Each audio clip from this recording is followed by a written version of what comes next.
The Dallas Cowboys 2025 season comes to an end in week 9. We'll tell you how that happened next.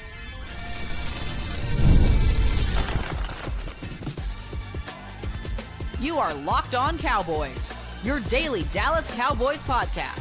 Part of the Locked On Podcast Network, your team every day. Welcome back to the Locked On Cowboys podcast, part of the Locked On Podcast Network, your team every day. We'd like to thank you for making us your first listen of the day. Today's episode is brought to you by FanDuel. Right now, new customers can bet just $5, and if your bet wins, you'll get $300 in bonus bets to use across the app. Welcome back. I am your host, Marcus Mosher. He is Landon McCool. And on today's show, we're discussing the Cowboys' 27-17 loss to the Arizona Cardinals on Monday Night Football. We're going to talk about the offense struggling, the defense doing what the defense generally does. But Landon, it feels like this is the end of the season. You're 3-5-1 going into a bye week. Your 3 wins have come against Russell Wilson, Justin Fields, and then half Jaden Daniels, half Marcus Mariota.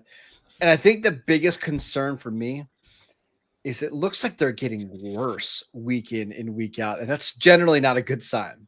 Yeah, it's not the right direction to be heading at this point. Yeah, I mean, I think that what's truly frustrating is that the defense doesn't. I don't know. Like ultimately, if I kind of step away from the game a little bit, I do feel like there were things in the defense that we saw this week that I liked more than I've seen in several weeks. I feel like they were at least applying pressure, and you saw a little bit more man coverage. But again, it was just so fruitless. It was like, ultimately by the time that they were making stops and actually doing things, the Cowboys offense basically was kind of unable to do anything. And it feels like when they get into the situation where they're having to play from behind, the Cowboys offensive magic kind of wears off, right? Yep. They're not a good enough pass protection team right now to play from behind and kind of unleash the offense the same way as when they're playing with the more balanced game set, right? And I think, it creates a terrible situation for the Cowboys where the defense can't stop anybody and the offense is hurting itself trying to catch up, right? It was never more on display than it feels like tonight, where the Cowboys kind of got into a negative game script quickly early in this game, and even more than that, it felt like Arizona was able to possess the ball. The Cowboys only had 3 real offensive possessions in the first half, and then by the time the Cowboys actually kind of got into the swing of things, it was already halfway into the third quarter, if not more. So just a terrible game, and the opposite of complimentary football. Yeah, and we'll get into the offense, we'll get into the defense, but generally, we talked about how important this game was on Monday for the Cowboys to at least keep some hopes for the playoffs alive, right? If you go into the bye week at 4-4-1, at least you give yourself a chance at mid-November to string together a couple wins. But at 3-5-1, with the way that the conference is set up, where 9 teams have at least 5 wins already, 5 teams already have 6 wins, and with the toughest part of the Cowboys season, their toughest schedule coming up, I mean, it's over, Lynn. And it sucks to be in this spot because we were in this exact same spot at this time last year where your season was over before you got to week 10. You're basically in evaluation mode for the second half of the year. And that's just a crappy part to be in, especially now when you have a healthy quarterback. It's different when like Dak was out for the season last year. Like, okay, you kind of knew it. But to be this bad when your offense is this healthy, it's tough to watch.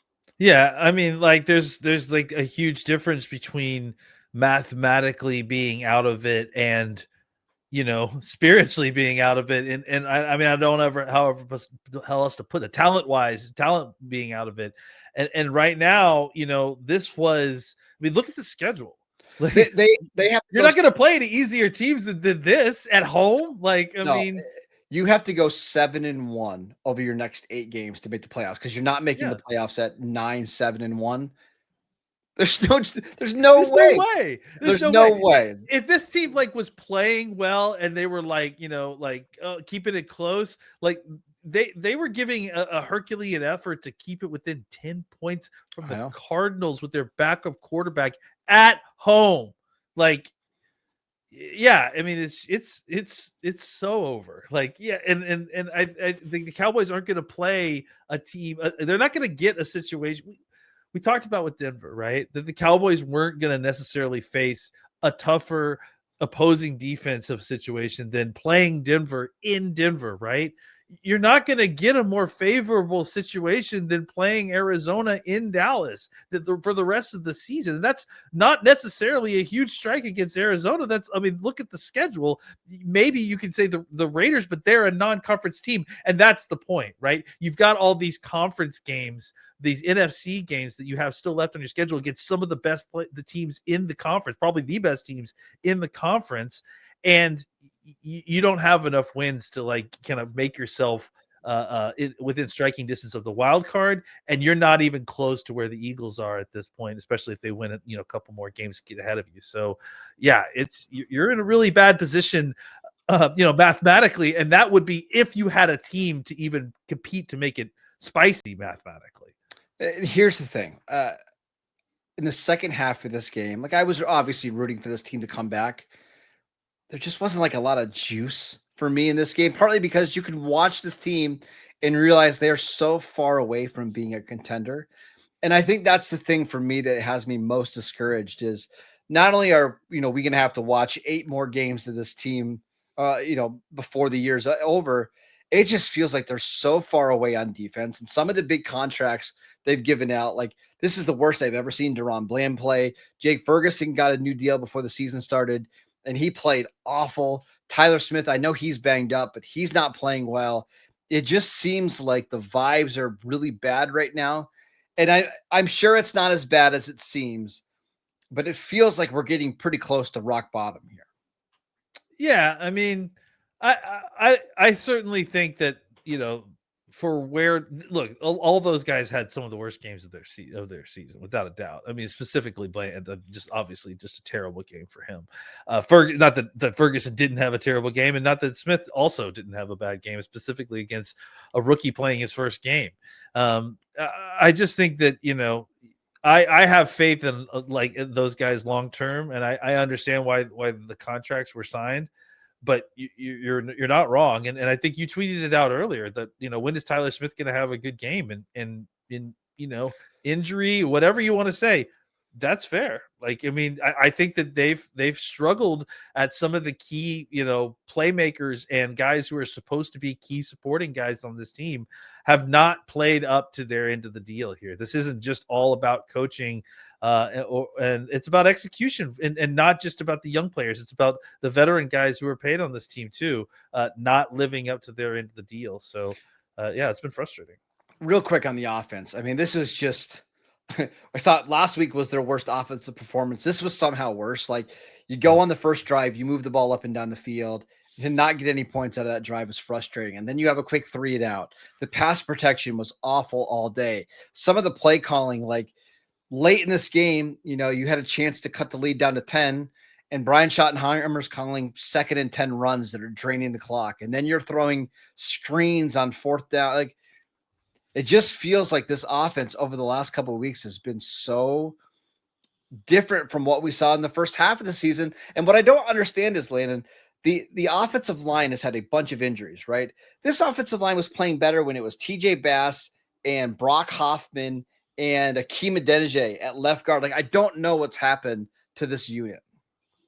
Yeah, I mean, I think, again, I think it was similar then too, honestly, is that when this team, it's just that this game, it happened earlier, right? Where I think when this team gets into a situation where they're forced to throw the football, they're forced out of a balanced game script, they struggle to consistently protect the quarterback. And I think when they are grounding these guys in the run game a little bit, having the pass as a kind of a change of pace, almost like as a counter punch, it really throws the pass rush off guard, and it kind of helps them handle that situation. It's just consistently we've seen anytime there's a 3rd and long situation, they can't hold up in a straight up, like 5-man protection against a good pass rush. It's just watching this game compared to the Green Bay game when you didn't have CeeDee Lamb and you were without 4 starting offensive linemen at one point. It's shocking how much has changed in the last month. I don't know. I honestly don't know what's happening, and I think that's what's so concerning for me. And we'll talk about Brian Schottenheimer, whether he's regressing as a play caller and a head coach. But we got some other concerns, including the defense, which gave up 315 yards to the Cardinals in the first 3 quarters, 27 points. We'll get to that unit next. This episode is brought to you by Built. Nobody likes paying rent, but if you must, you might as well get something for it. And that is where Built comes in. Built is changing the game by turning your rent payment into real rewards that you can actually use. When you pay rent through Built, you can get flexible points that can be redeemed toward hundreds of hotels and airlines, a future rent payment, your next Lyft ride, and more. But Built isn't just about paying rent. It's about rewarding you around your entire neighborhood. I love that with Built, your rent finally works for you. You're earning points every month on something that you already have to pay. Built has made everyday life feel more rewarding, from your neighborhood to your travel plans. So turn your rent into rewards and start earning points now around your neighborhood by going to joinbuilt.com/LockdownNFL. That is joinbuilt.com/LockdownNFL, and make sure to use the link so they know that we sent you. Welcome back to the Locked On Cowboys podcast. We'd like to thank you for making us your first listen of the day. It sounds crazy to say this is the best defensive performance the Cowboys have had in like months because they gave up 27 points to Arizona in the first 3 quarters. The Cardinals moved the ball up and down the field. They converted multiple like 2nd and 19s, 3rd and 18s. Again, I know they figured some things out in the second half, but this is a Jacoby Brissett led offense behind a very bad offensive line, and they kind of ran all over you. Yeah, I mean, look, I think the reason that it felt good is because they were having some success early on 1st and 2nd down. This did feel like a different defensive performance, especially early than some of the other situations where the Cowboys actually were having success stopping the run a little bit, but then just kept on giving up every single 3rd down, right? Like it's like Arizona was living and dying on 3rd down early in this game, and they were living. Like there was no dying, right? Yeah. So that's part of it. I think also part of it is that, I mean, if you're going to take any positives away from this miserable, terrible, no good game, it's that it does feel like they found a better rotation for their defensive line, right? Yes. You saw more Ezra Raku responded with his best game of the season. And I think that that's something you can build. I think Clowney also probably had his best game of the season.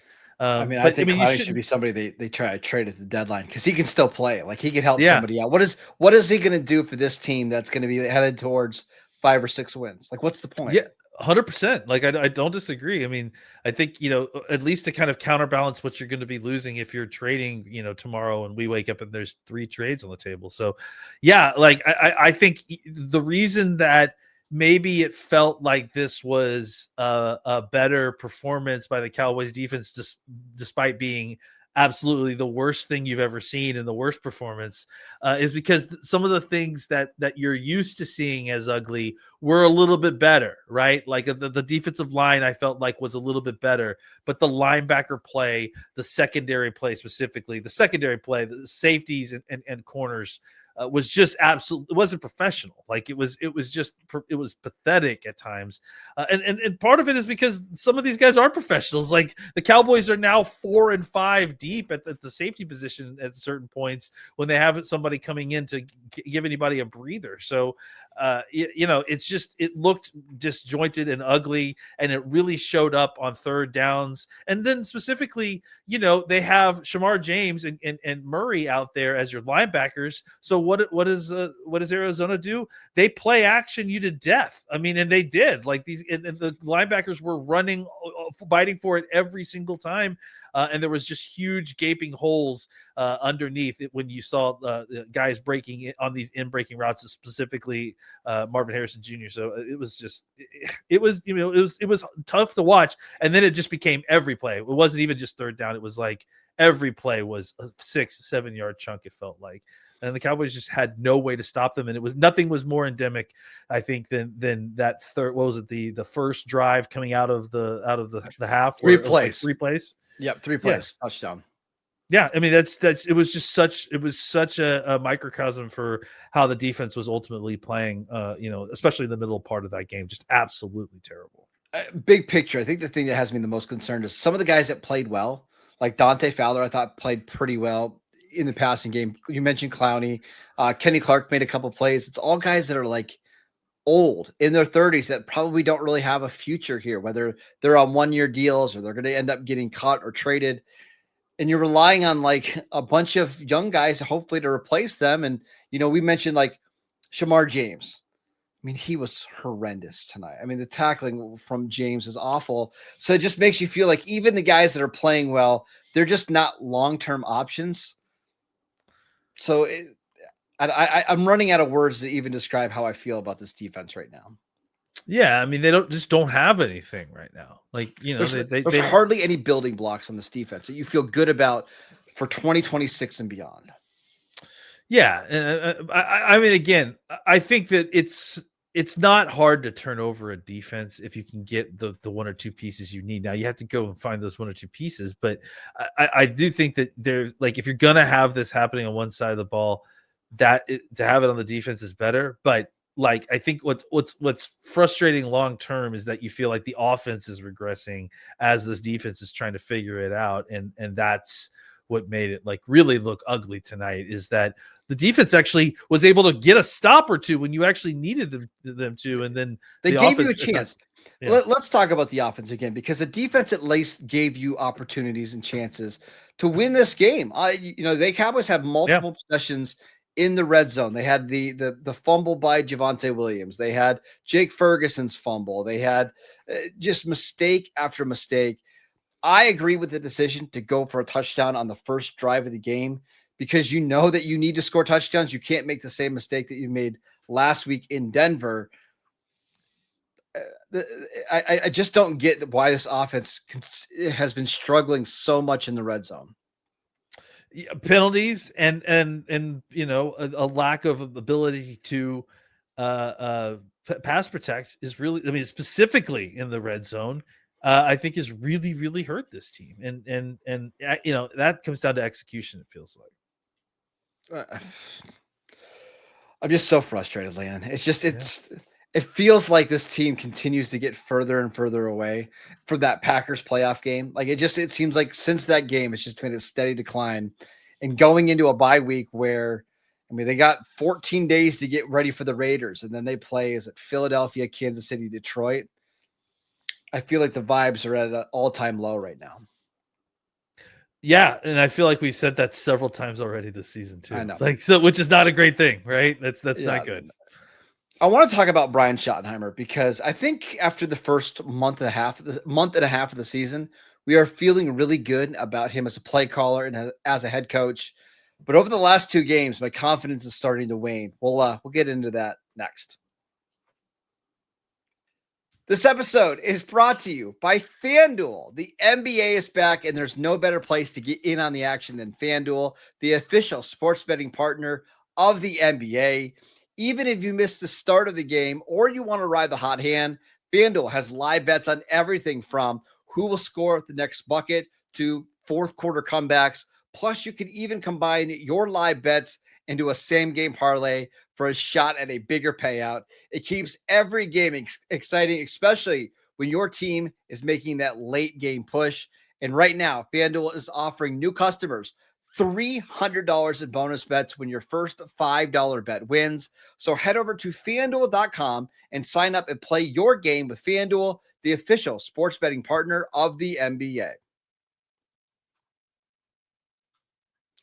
Welcome back to the Locked On Cowboys podcast. We'd like to thank you for making us your first listen of the day. For your second listen, check out the Locked On NFL podcast. 2 shows every single day. 1 in the morning with Tyler Rowland, 1 in the afternoon with Tony Wiggins, available wherever you get your podcasts. All right, let's talk about Brian Schottenheimer, because we are, now officially 9 games through his tenure in Dallas, going into a Week 10 bye. How are you feeling about Schottenheimer? I think, I still kind of feel the same. I mean, it's hard. I mean, certainly, some of this is going on him because he's the head coach, but it's hard for me to blame, him for a lot of what's going on, because I almost feel like he's a victim in a lot of this. I mean, and I mean that like both in the, the defensive terror that he has, that's kind of sucking the joy out of his offensive contributions.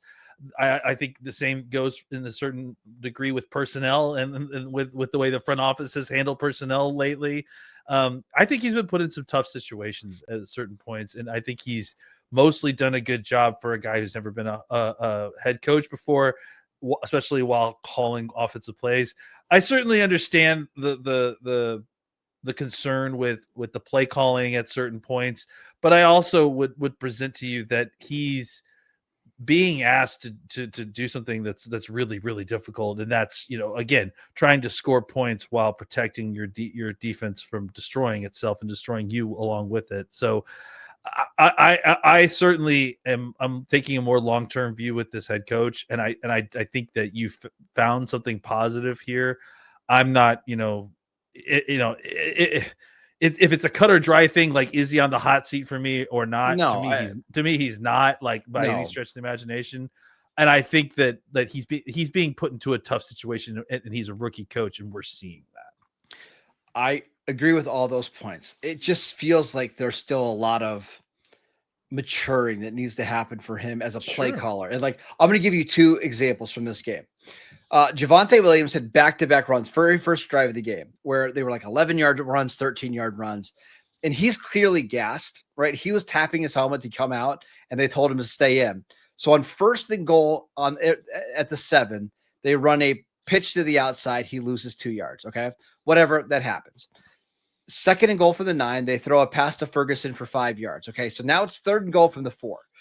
You need to have it in your mind whether you're going for for it on fourth down, because then it can change your play calls, right? No. They go past to Ferguson that would have gained maybe 2 yards if he caught it, maybe. And then on 4th down, Dak is sacked. And it's just like, it was that sequence right there that, kind of started this game off, off in a hole. The other one is right at the end of the 3rd quarter, right? You're down 27-10, you're down 17 points. You really need to try to score as fast as you can before the 4th quarter starts. They get a big play down the field to CeeDee Lamb. They go incompletion to Pickens, whatever. 2nd and 10 run to Javante Williams that loses a yard. So now it's 3rd and 9. They throw a 6-yard pass to CeeDee Lamb. The clock ticks all the way down. They let the clock tick from 25 seconds all the way down to the 4th quarter. They throw a short pass to CeeDee Lamb that even if he would have caught it, wouldn't have got him or it would have got them the 1st down.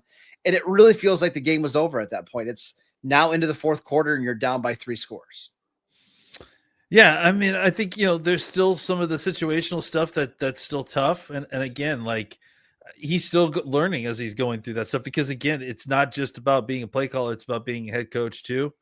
And I think that he's got to know that.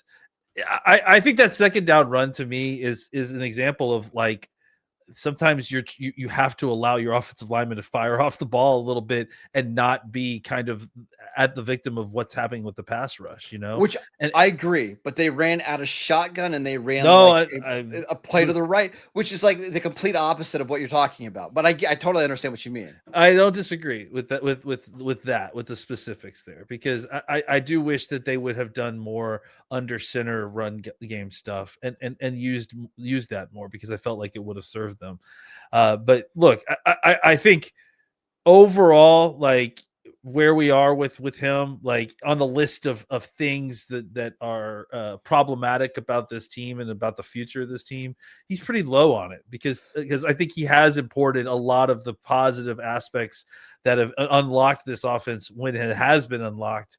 But is he the solution though? That's what I want to know. And honestly, I think, I don't think he's hurting the offense, but I don't think he's going to. I'm starting to worry that he's not going to be the guy that's going to solve some of the issues that they've had against some better defenses. I don't know that that's like, I think the problem is specifically that they need the offensive line to play better football, and I don't know. I think that that's not necessarily a play calling issue. I think that they need to have better protection for Dak to be able to execute some of the downfield passing stuff. That's, why you don't go that kind of high wire act all the time. And what's the saying about throwing the football? There's three things that can happen, and two of them are bad. So like that, there's a reason that you run the football with more effectiveness, so you can control a game. I think when they throw the football at this point, it's not a 50-50 proposition. They get pressured, they get sacked, Dak gets hit, and when that happens, that's when bad things happen on offense. That's when turnovers happen. Look, I mean, Javante Williams fumbled the football as well. Running the ball, it certainly can't happen when you're running the ball. I just think that this offensive line, in order to be effective, they need to have that run game aspect in order for them to be able to function better as pass protectors. 3-5-1 after 9 games. Honestly, I wasn't super high on this team going into the year, but even I'm surprised that they only have 3 wins up until this point. So I think it's going to get even a lot worse for this Cowboys team coming out of the bye. We'll see. That is it for today's show. We want to thank you for making Locked On Cowboys your first listen every single day. On tomorrow's show, we'll talk about the trade deadline, which hope the Cowboys don't make any dumb moves, but we'll see. Follow Landon on Twitter at McCoolBCB. I'm at Marcus _Mosher, and we will see you right back here on Wednesday.